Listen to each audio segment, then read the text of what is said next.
Hi everyone. In this video, we want to present to you some rather compelling evidence that would substantiate the belief that the Earth is now in the midst of an erratic wobble, which in turn is contributing to the extreme Earth and climate changes that are having such a profound effect upon our planet at this time. We often get numerous comments from viewers and occasionally from our subscribers that Earth and climate changes are just part of the natural process of a world that is continuously changing. And this has been true in some respects throughout our existence. But what we are now experiencing across the globe in the way of extreme weather events and also catastrophic Earth changes, they go beyond the scope of natural occurrences. They are becoming unprecedented in nature. In one of our recent videos, we presented an article from National Geographic, which indicates that scientists now believe that climate change is causing the poles to shift at an accelerated rate. But if you really take the time to analyze the data and study the facts, wouldn't it make more sense to conclude that it is actually the shifting poles that are causing the sudden change in the world's climate? You might ask, how is that so?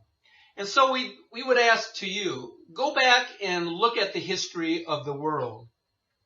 There has in fact been a number of pole shifts throughout the existence of this planet.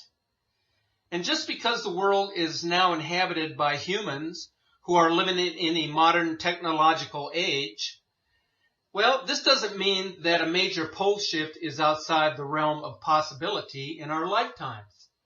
It is, however, conceivable that we are now in the initial stage of the pole shift that Edgar Cayce envisioned, and that which Albert Einstein had acknowledged would occur.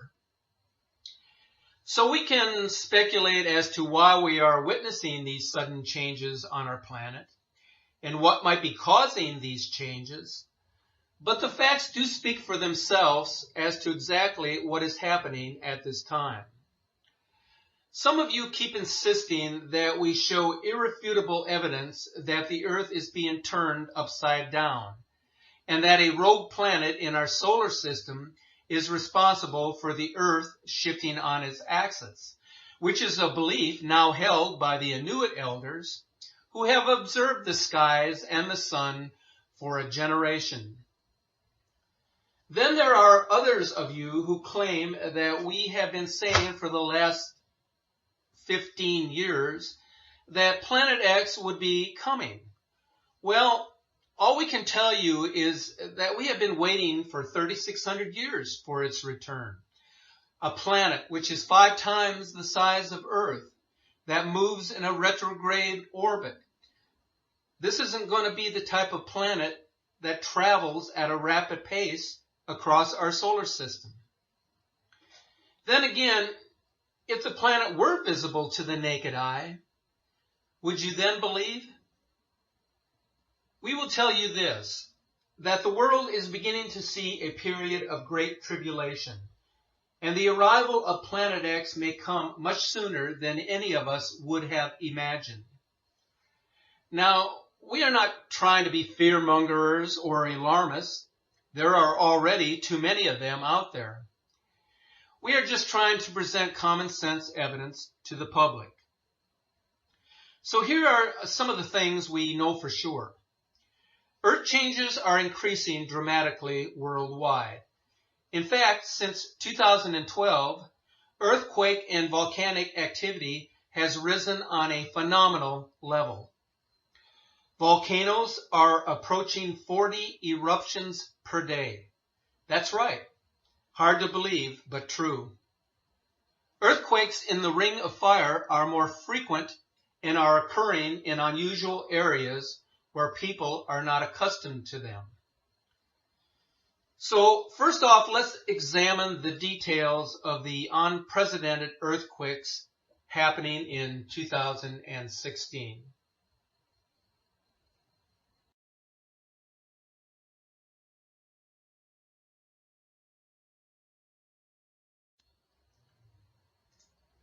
The earthquake activity along the Pacific Ring of Fire has been nothing short of unprecedented. From coast to coast, there have been a surge of activity that earthquake researchers are taking note of at this time. On February the 16th of 2016, a report from stuff.co.nz reported a 6.0 magnitude earthquake, which was felt as far south as Dunedin. Now, coincidentally, this earthquake was shown as a magnitude 5.9 on the EMSC website, which would be different from what was shown on the GeoNet site. There have been a number of recent earthquakes taking place in New Zealand that range in magnitude of 4.3 down to 3.6. And then, of course, the 6.0 that was just recently recorded. But of all the earthquakes 3.0 or greater that were shallow in depth, this is a spike in activity that is more dangerous because the tremors are happening near the surface. The earthquake activity that has been recorded on the RSOE website is from the last 2 days alone, which is also very alarming. With the Alpine Fault overdue for a major quake and the amount of activity taking place at the moment, we feel it is wise for New Zealanders to be ready. We should also note that California is continuing to experience tremors with some rare earthquakes recently, along with several smaller earthquakes all taking place within the last few days. Now, moving down to South America, there has been a spike in earthquake activity in the past 24 hours, measuring in the magnitude of 4.8 down to 3.6. Now, this is a signal for pressure building up along these plates, and that pressure has to release at some point in time.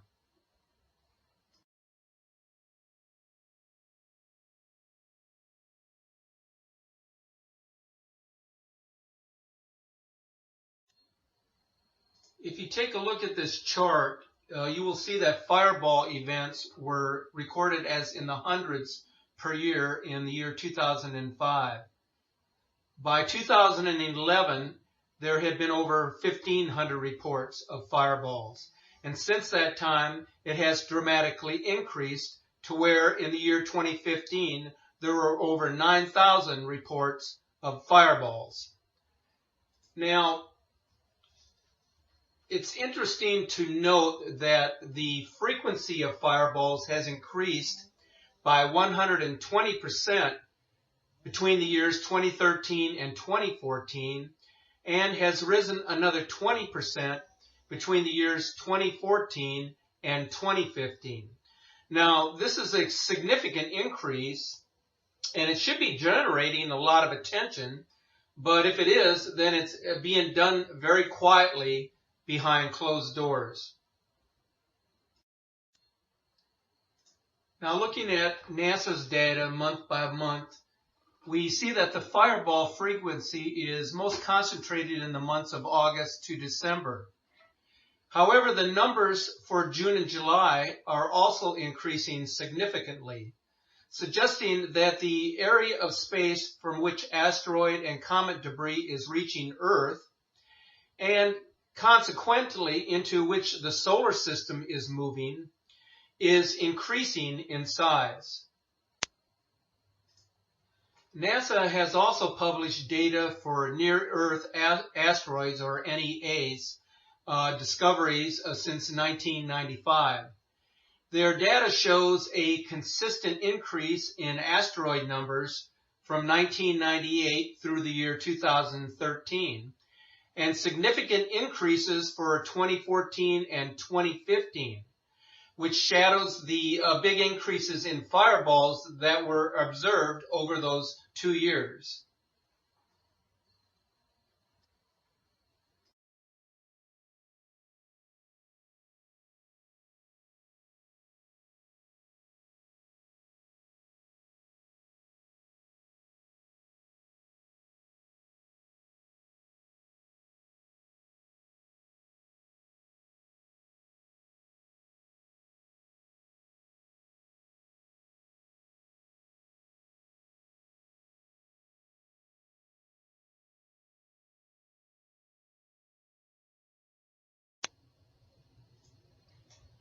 Now this chart shows NASA's identification of fireballs since October of 2013.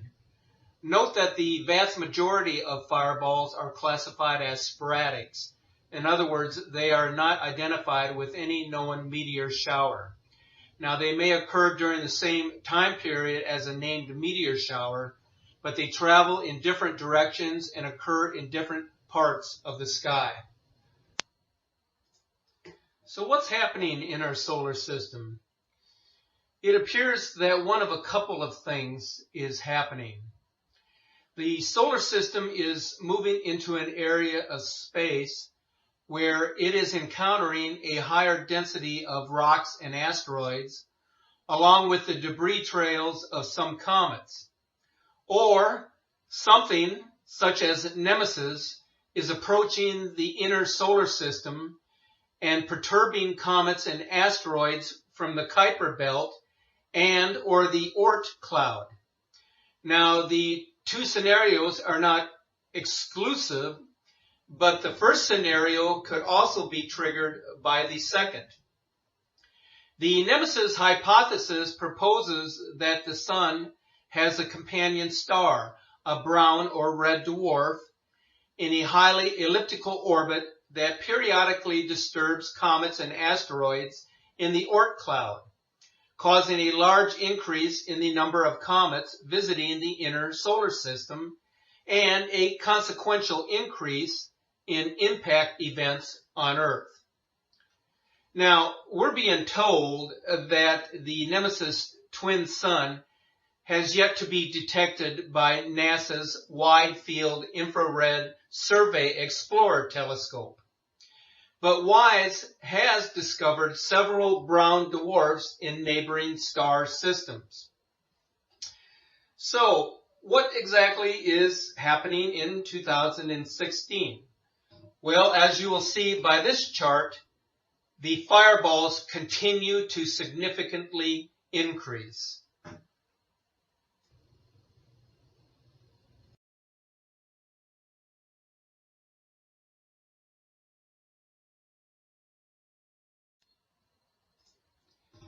The weather keeps getting more and more extreme, with records being broken every day. Here's a shocking example for you. In the year 2015, this was the first year in records going back to the year 1875 that we have seen more confirmed tornado-related deaths in December than in the rest of the year combined. We now not only have land hurricanes, but we have winter blizzard cyclones and river flooding at the same time. We're seeing snow in areas where it has never snowed before. Vietnam, Laos, Taiwan, southern China, Okinawa, and the Caribbean. These are subtropical and tropical countries where they shouldn't have snow. Some of these places have received up to 7 or 8 inches of snow. For instance, in Vietnam, south of Hanoi, they received 7.87 inches of snow. This is the first snow ever in this area. Temperatures dropped into the mid-20s Fahrenheit in December, when normally it is supposed to be in the mid-70s. Meanwhile, in the Arctic, temperatures were 50 degrees above the average. Now, this has never happened before, where you have snow and 50 degrees below normal in the tropics, and then 50 degrees above normal in the Arctic. This is unprecedented. In December through January in England, where only a few flowering plants may be in bloom due to milder winters, there was this past winter more than 600 species in bloom, 612 to be exact. Never before in history has this happened. In addition, rains and flooding are at unprecedented levels across the globe.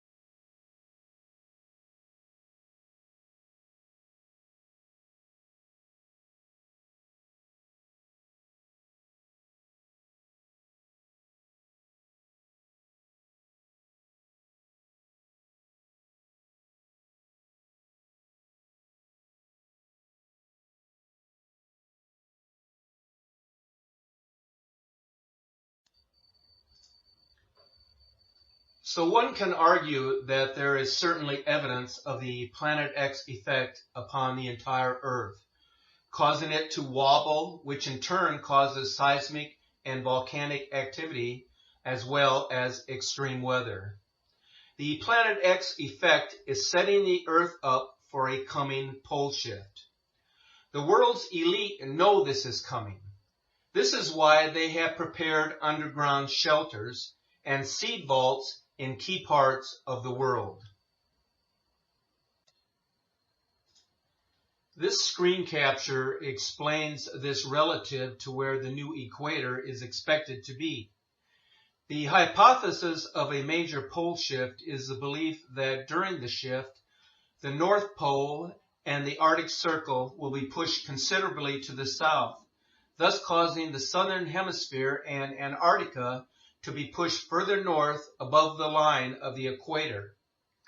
Now, we can see this playing out relative to this image, in which the Arctic Circle has been pushed into the region which is now South America, whereby the equator is no longer a straight line dividing the northern and southern hemispheres, but rather an erratic line that has been pushed much further to the north, where it is now situated in the heart of North America before dipping down to reach the southern tip of Australia. At the same time, Antarctica and the South Pole has been pushed up to where it is now situated in the region of China and Russia. So this is an interesting scenario and one worth considering when preparing for safe locations around the world. We are now in the preliminary stages of Earth's axis shift. The evidence of this can be seen in this photo taken after the earthquake, in which Kyushu Island in southern Japan was devastated. The drone footage you are about to see is absolutely astonishing. While watching this, it is difficult to believe the extent of the devastation that has taken place on Japan's southern island. In late April, a magnitude 6.5 earthquake was quickly followed by a magnitude 7.3 earthquake just 28 hours later. Those earthquakes made headlines all over the globe. But why was there such tremendous damage? Well, it turns out that those two major quakes worked in conjunction with more than 600 smaller quakes to cause historic devastation all across Kyushu. As you are about to see, giant fissures have opened up in the ground right along a fault line that runs directly across Japan's southern island. And this has a lot of people extremely alarmed. Once a major disaster falls out of the news, the rest of the world tends to forget about it. But for those on Kyushu, this crisis is far from over. Authorities are still scrambling to rescue those that have been stranded by the recent earthquakes. And at this point, it is a race against time. What is to happen during the coming polar shift could be best explained in a profound interview with Stuart Best, who is a documentary video producer, author, and publisher. As you listen to this 13-minute interview, you will be overwhelmed by his expertise regarding the coming pole shift, accompanied by a series of megaquakes and the days of darkness brought on by the arrival of Planet X. We have the North Pole and the South Pole. Mm-hmm. And we've always known it that way. North Pole's north, South Pole's south.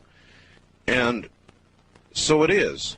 But it may not have been that way forever, and there is significant scientific evidence, perhaps even conclusive, that there have been prior polar shifts. In other words, where north goes south and south goes north, right?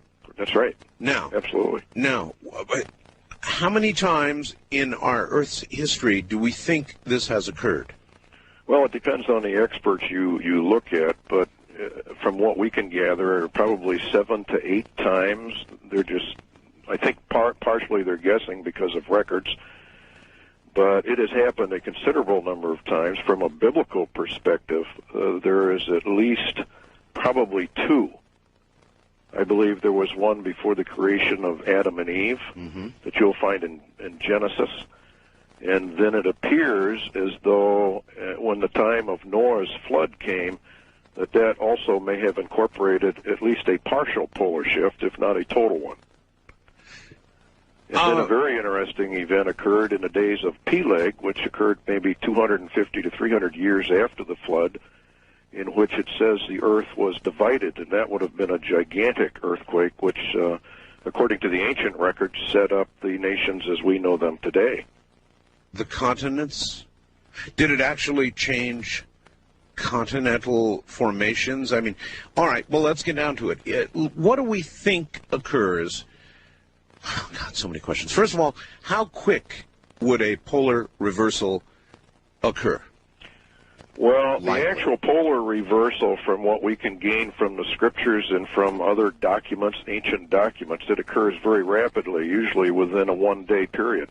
So it occurs when it finally goes, it goes extremely rapidly. A one-day period? Yes. And in one day, the North Pole goes to roughly the South Pole or some new location, and South goes to North? Yes. Okay, if that were to occur, what is our best guess about what would happen? Total destruction, basically. It would depend on where you were on the Earth's surface at the time the shift occurred, the direction of the shift. Let's say I'm in Nevada. I would think from the prophecies you'd be in a lot of trouble. Well, what do you mean? I think everybody in the United States of America is going to be in a lot of trouble. Because a shift... Define trouble. Destruction. You mean dead? Death, yes. Well, what would kill us? Well, let me just quote you from Isaiah, for example. Behold, the Lord maketh the earth empty, and maketh it waste, and turneth it upside down, and scattereth abroad the inhabitants thereof. Okay, translate that into what that might mean scientifically. Well, scientifically, that would mean that in a very short period of time, the North Pole becomes the South Pole, and actually probably goes beyond it. Sure. Because... no, but I mean effects. When that happened, what... Total destruction. By what means? By means of, well, shall we say, outside, almost outer space, cold coming down to the surface. The scriptures indicate a tremendous roll cloud develops. If you've seen major squall lines, you've seen these roll clouds. Oh, listen, brother, I used to chase them. I chased them looking for tornadoes, so yes, I'm extremely familiar with a roll cloud. Okay, now multiply that roll cloud by a tremendous margin, because what happens is the surface of the Earth changes directions rapidly, but the atmosphere above it does not. Wait a minute. The surface of the Earth changes directions. Right. In a shift, the Earth is tilted at approximately 22.5, 23.5 degrees. Right. All right. Now, when a shift occurs, that tilt, the Earth, the North Pole, starts to slide to the south. Now, as it slides to the south, it is fairly solid, so the crustal part of the Earth just simply slides. But the Earth, or the atmosphere, does not catch up with it. It doesn't just move with it. Oh, my God. You know, I once had somebody on here talking about polar shift, and he said there would be 800-mile-per-hour winds. Oh, I would think probably at least that, probably even more. And so, if I just heard you correctly, you're saying the Earth's surface would move, but the atmosphere wouldn't. The net effect, though, would be atmosphere moving by us, or us actually, it wouldn't make any difference. The net effect would be stupendous winds. Yes. Yes. In fact, the atmosphere would actually begin to roll back as the surface of the Earth accelerates in the shift. Because the atmosphere cannot keep up with it. It begins to roll back, and it creates a huge vacuum area. For the first time, I understand this. And then air from the outer space comes down because it's super cold, and you have instant freeze of anything that happened to be there that would... I take it you mean actually upper atmosphere, yes. the very thinner, very cold upper atmosphere. Yes. Anybody who's ever been in an airplane, one of the recent 747s, when you look at the outside temperature and you're only at like 40,000 feet, the outside temperature is like minus 80, minus 90 degrees typically. Yeah, it gets pretty chilly up there. Just that far up. So further up in the atmosphere, of course, it's if that were to suddenly come down... Well, you have instant freeze, which probably explains the findings in Siberia and whatnot. You mean the vegetation in the woolly mammoths? Yes. Yes. Instant freeze. They were quick frozen in a split second. The only thing that would do that is super cold air approaching, because of wind chill factors. And it would have to be very fast. Oh, instantaneous. They would never know what hit them. Nobody would know what hit them. Huh. There will be warning signs. Like what?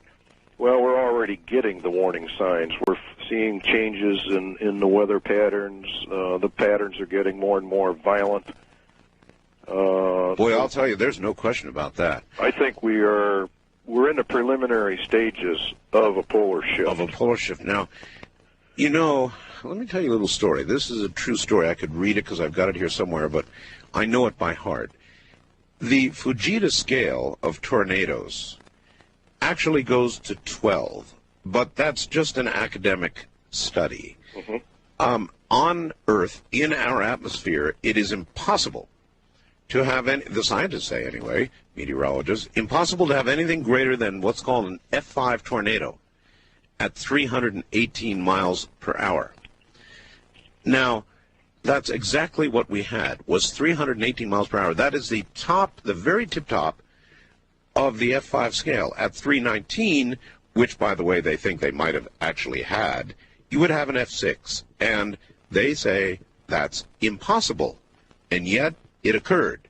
And everybody who's been watching the weather maps knows the horrendous tornado season that we've had. And you're saying this is a harbinger. Yes, absolutely. In fact, it's going to increase tremendously. Then there's one more thing. And I've been dealing with this on my show now for 2 years. So I'll tell you about it. You can tell me if it means anything, Stuart. But from time to time, I will suddenly start getting all these emails and faxes, and people will start saying to me, hey, Art, guess what? My compass is suddenly deviating anywhere between 8 to 15 degrees west. And it's freaky. It's like the pole is wandering a little bit, and then it comes back. Mm-hmm. Well, a magnetic pole shift probably will precede the actual literal pole shift. When the magnetic poles shift and go into, I guess what you could call them a dipolar reversal, there is a period of time in which the magnetic field actually collapses, according to the scientists that have studied this. In other words, goes to zero. Goes to zero. During that time, of course, you have all the lethal rays from the sun, et cetera, your orbital mass ejections and all that. Nothing to protect you from them, right? That's right, because it's the magnetic field that actually does most of the protecting, which is one of the reasons why your satellites or manned satellites are below the Van Allen belt, because they're protected by the Van Allen belt itself from the more lethal rays of the sun. So if suddenly it went to zero, in essence, we would be immediately, particularly if it's a bad solar cycle time, which, by the way, we happen to be coming up on. Yes. A solar maximum, they say, perhaps within the next year. You would then be wide open to a coronal mass ejection that could flip the poles? Yes. Well, I don't know if it would actually literally create the polar shift, but it could certainly rearrange the magnetic poles tremendously. And there are some scientists that have done some research on this, and they claim that when the poles go to zero, that it has tremendous effects upon the Earth, great shaking of the Earth, and then it reorientates itself, and the North Pole becomes the South Pole, et cetera, et cetera. Stuart, I have a fellow I interview from time to time named Major Ed Dames from SciTech, which is a remote viewing organization. He has remote viewed something that he calls a kill shot from the sun. And it sounds an awful lot like what you're talking about.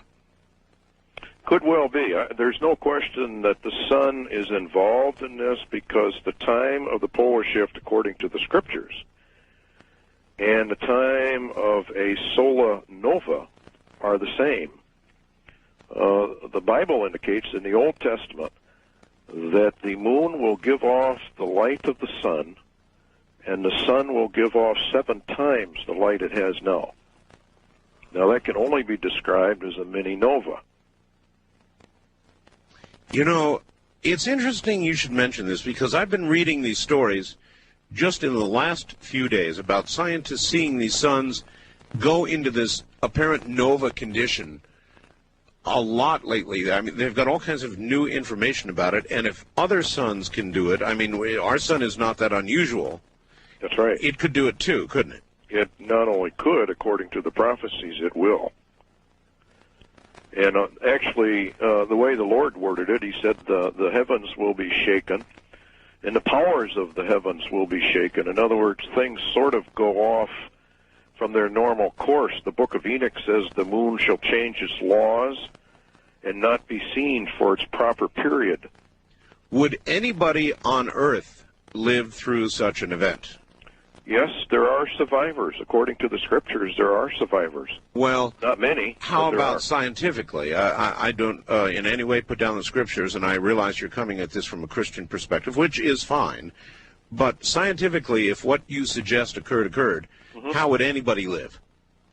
I think, again, it would depend on your location upon the planet in relationship to the spin of the polar shift itself. In other words, if you were in an area where you were sort of in the pivot area, probably not a whole lot would happen to you. But those on the outside of the shift, you see, would have tremendous damage. Oh, I absolutely do see. In other words, inside you would hardly feel the motion. Outside, you'd be thrown from here to Kalamazoo. Yes. So there you have it, folks. It's time to see the real evidence of what is truly happening in our world.